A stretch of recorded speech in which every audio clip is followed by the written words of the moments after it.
আপনাকে বনের মধ্যে এতটা দূরে রেখে এসেছি যেখানে অযোধ্যার কেউই না লক্ষণ, তুমি আমাকে বলো না যে তুমি সীতাকে কোথায় ছেড়ে এসেছো।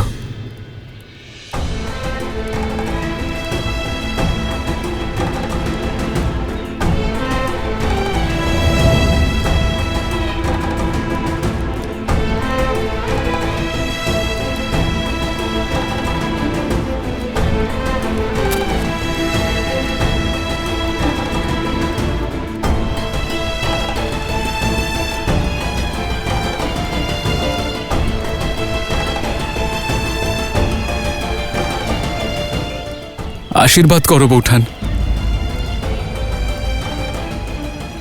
যেন আজ আমি দাদার দেওয়া কাজ সম্পূর্ণ করতে পারি।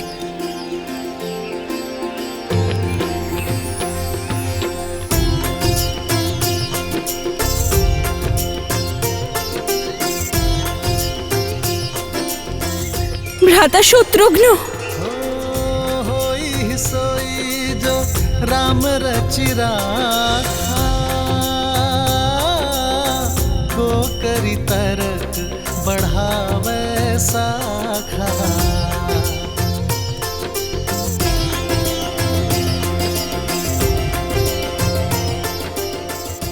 কেমন আছেন শ্রীরাম?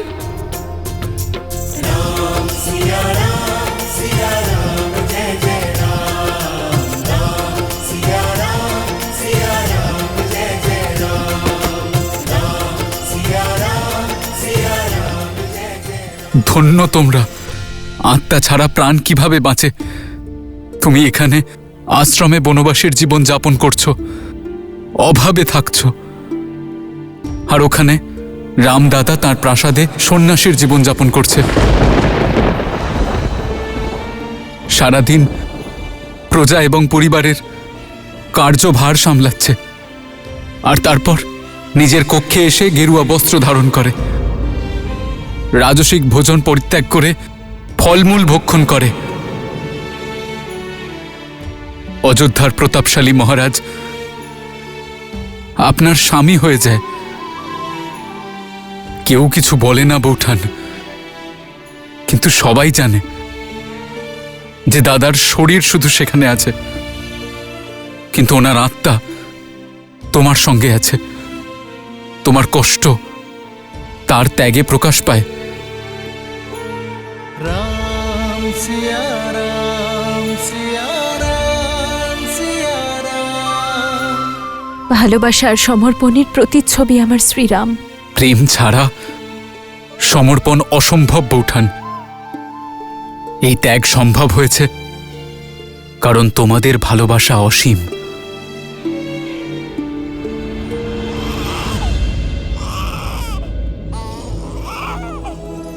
তোমার ভাইপো লব আর কুশ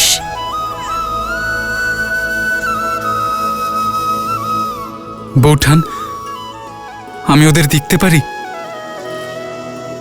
युगल पुत्र पूरा सिया परिवारा, प्रबल आनंद शत्रुघ्न जो पारा।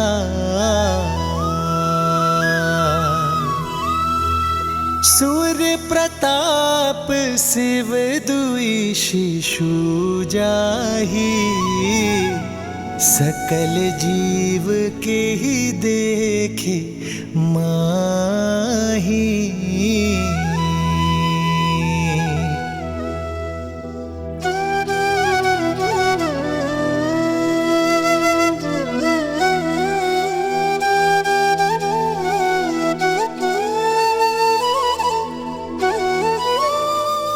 এবার আজ্ঞা দাও বৌঠান। দাঁড়াও শত্রুঘ্ন, সূর্য বংশের এই সূর্যের তেজ অযোধ্যায় যেন না পৌঁছয়। তুমি কাউকে কিচ্ছু বলবে না শত্রুঘ্ন।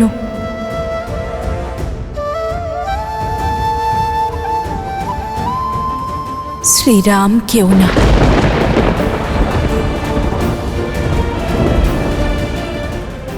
কেন বৌঠান?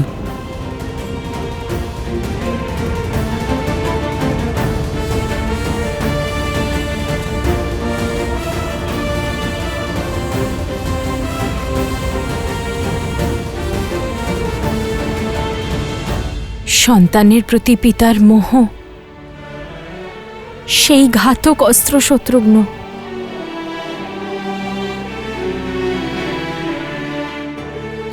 যা বড় বড় তপস্বীদেরও তপস্যা ভঙ্গ করে দেয়।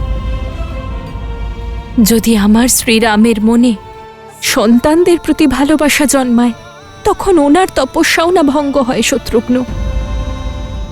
আর আমি এটা চাই না যে আমার শ্রীরামের কখনো কর্তব্যের পথে লক্ষ্যভ্রষ্ট হোক।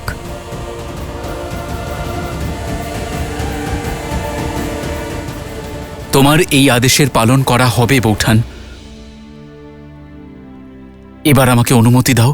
तेरी जय जयकार सिया राम की जय जयकार।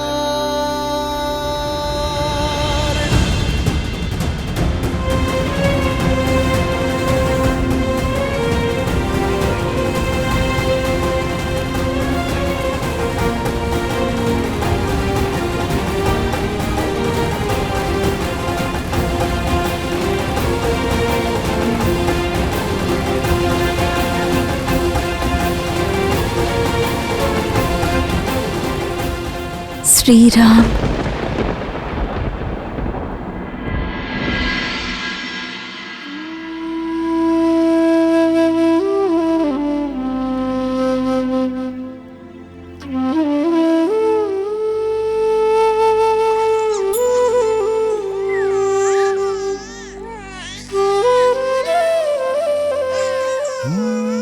मंगल भवन अमंगल हारी द्रवहु सुदस। রামদাদা তার প্রাসাদে সন্ন্যাসীর জীবন যাপন করছে।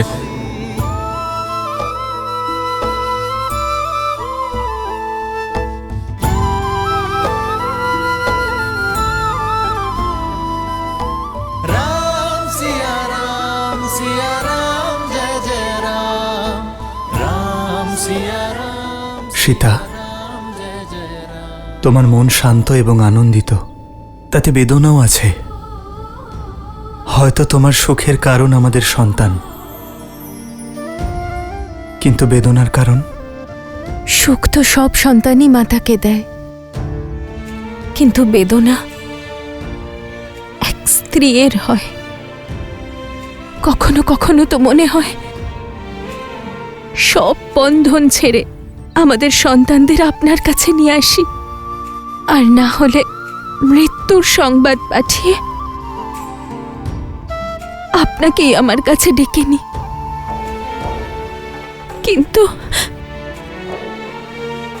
কিন্তু তুমি জনক নন্দিনী, রামের অর্ধাঙ্গিনী, রঘুকুলের পুত্রবধূ।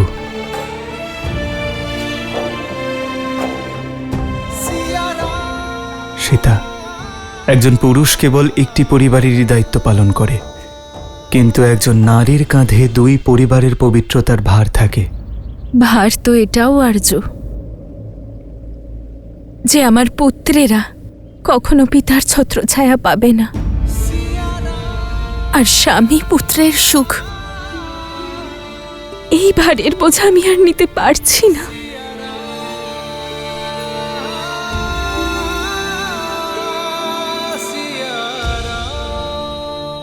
ভার স্বার্থপর হয় সীতা, আর উদ্দেশ্য নিঃস্বার্থ। এই লড়াই কেবল আমাদের সন্তানের জন্য নয়, সমাজের জন্য, পাপ নিবারণের জন্য।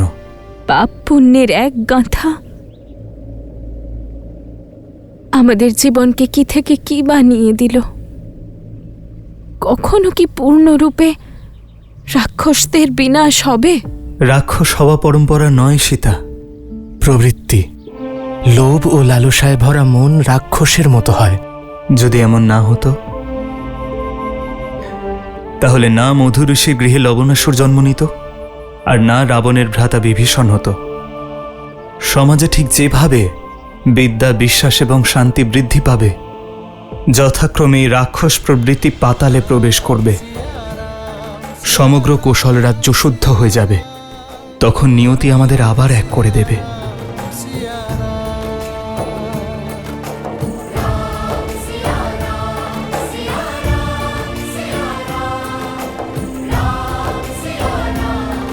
রামের কাহিনীতে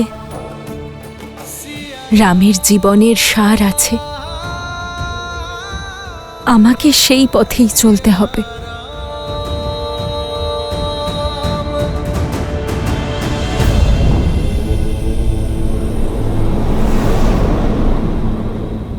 মাতা সীতা যদি অযোধ্যায় থাকতেন তাহলে লব আর কুশকে লালন পালন করাটা কত সহজ হতো ওনার পক্ষে, তাই না? আর এখানেই আশ্রমে অযোধ্যার মহারানীকে আশ্রয় নিতে হয়েছে। পুত্র গণেশ, এই সংসারে সমস্ত পরিস্থিতিরই গুরুত্ব রয়েছে।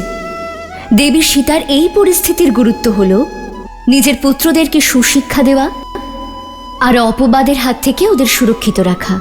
গণেশ, যেমন তোমার মা আদিশক্তি, সমগ্র সংসারের শক্তি, দেবী সরস্বতী সংসারের জ্ঞান শক্তি, তেমনি দেবী লক্ষ্মী সংসারের পালন শক্তি। এবার তুমিই ভাবো, যিনি সমস্ত সংসারের লালন পালন করেন, তিনি এই ভয়ঙ্কর পরিস্থিতিতে মানব অবতারে সীতারূপে একা দুই পুত্রকে যখন তিনি লালন পালন করবেন, তখন ওনার দুই পুত্র কতটা প্রখর হবে।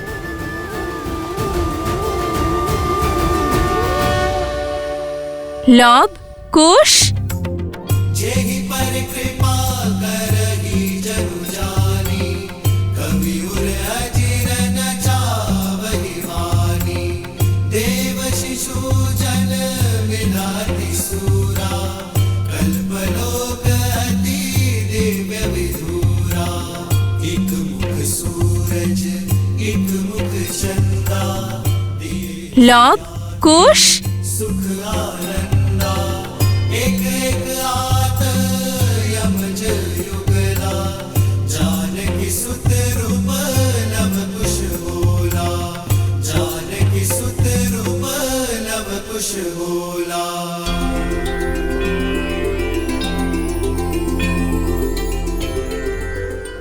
লব আর কুশ শৈশবেই সমস্ত বেদ কণ্ঠস্থ করে নিয়েছিল, কিন্তু আরও একটা বেদও ছিল যা তারা কণ্ঠস্থ করেছিল, আর তা ছিল মর্যাদা পুরুষোত্তম শ্রীরামের জীবন কথা।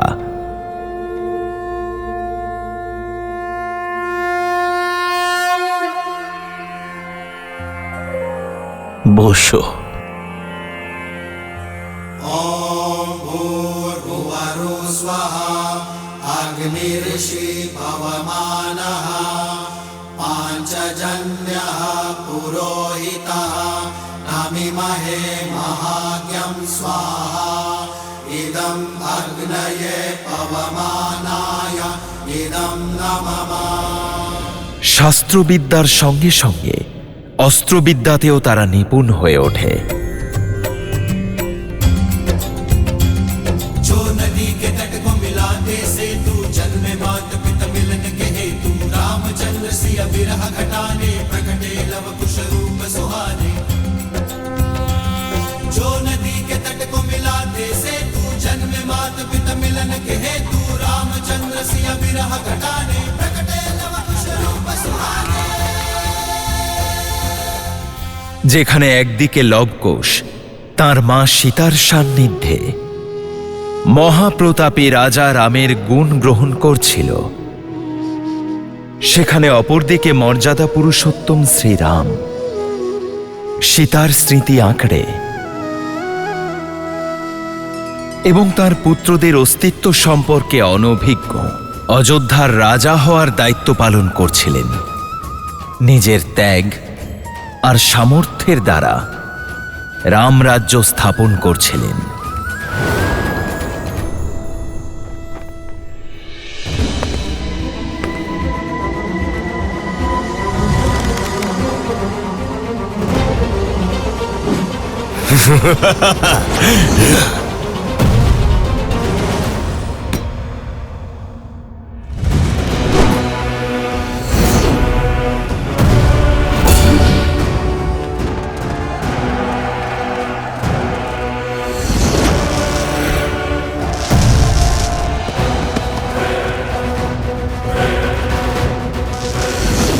অপরদিকে শত্রুঘ্ন আর লবণাসুরের যুদ্ধ অনেক বছর ধরে চলছিল।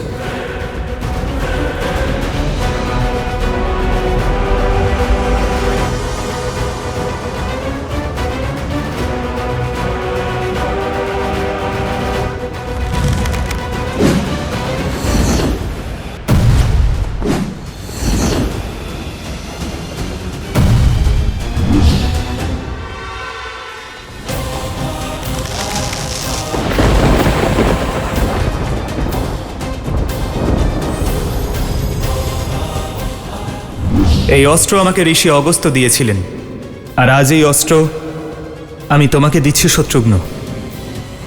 হয়তো নিয়তি এই অস্ত্রে লবণাসুরের বধই লিখে রেখেছে, আর আজ এই অস্ত্র নিজের কর্তব্য পালন করতে প্রস্তুত।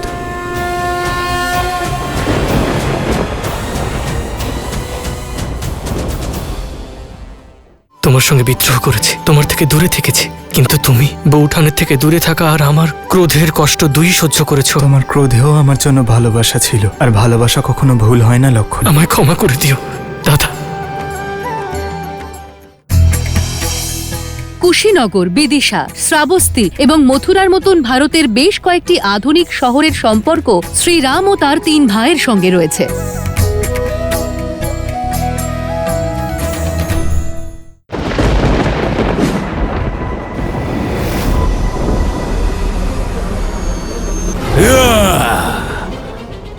নারায়ণ আর আমার অস্ত্রের সংঘর্ষ থেকে এই সংসারকে বাঁচানোর জন্য আমি আমার অস্ত্র ফিরিয়ে নিলাম।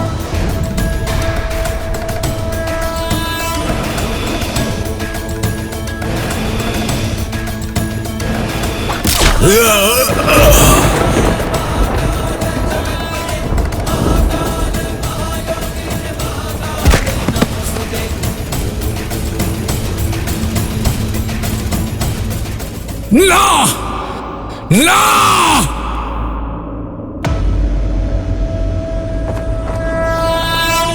সহস্রমুখ রাবণের এই অস্ত্র নিস্তেজ হয়ে যেতে পারে না।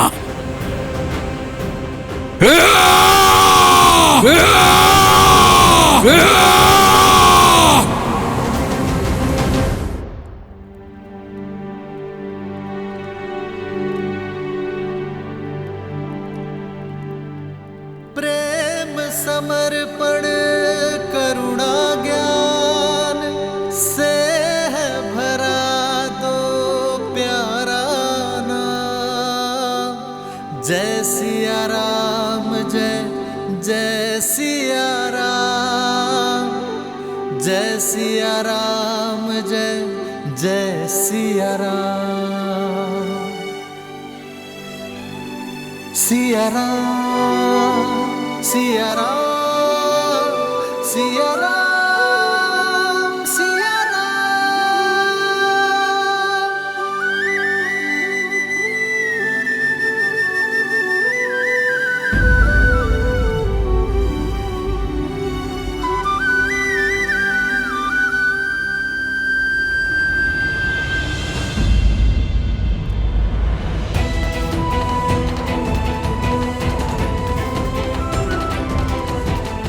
এসো লক্ষণ।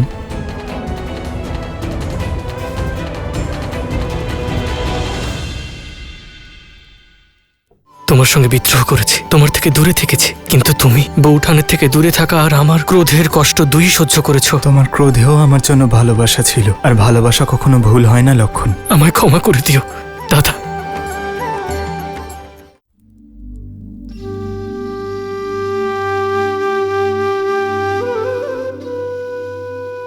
যে শ্রীরামের বাঁ দিকে বৌঠান দাঁড়িয়ে নেই, তিনি অযোধ্যার রাজা রাম অবশ্যই হতে পারেন, কিন্তু কোনোভাবেই লক্ষণের দাদা হতে পারেন না।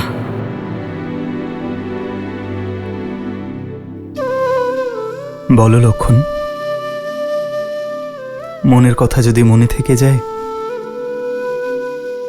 তবে বেদনা অধিক হয়।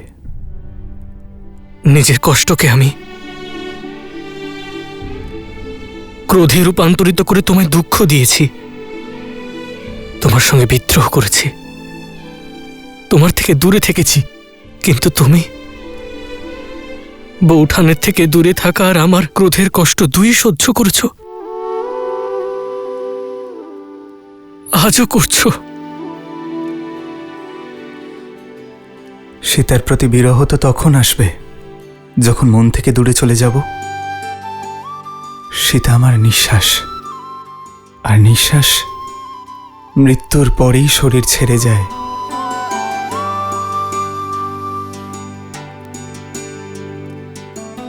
আর রইল কথা তোমার ক্রোধেও আমার জন্য ভালোবাসা ছিল, তোমার বৌঠানের জন্য ভালোবাসা ছিল।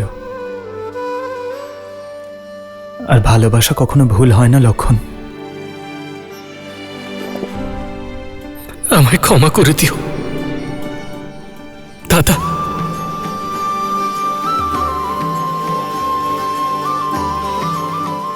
ক্ষমা করে দিও আমায় দাদা। লক্ষণ,